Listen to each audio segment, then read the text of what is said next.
c'est parti. Notre intégrale est prise entre 0 et 1. Donc on commence par prendre x compris entre 0 et 1. Et lorsque x est positif, xn est positif à son tour. De même, cos x est positif sur 0π, et donc nécessairement sur 0, 1. Le produit des deux, xn cos x, est alors à son tour positif sur 0, 1. Grâce au cours, je passe à l'intégrale. Comme la fonction xn cos x est positive sur 0, 1, son intégrale de 0 à 1 est positive. Et donc in est positive.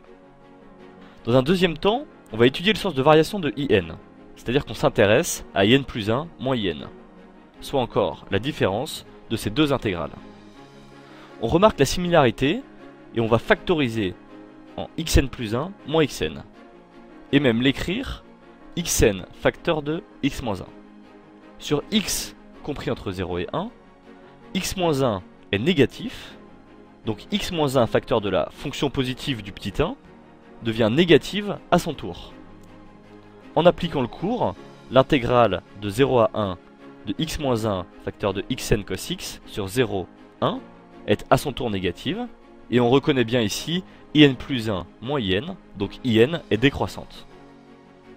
D'abord on prouve que la fonction au cœur de l'intégrale est positive sur 0, 1, et alors l'intégrale de 0 à 1 de cette fonction est positive à son tour.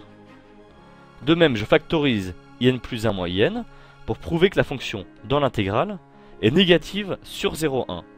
Alors l'intégrale de 0 à 1 est négative à son tour, autrement dit in est décroissante.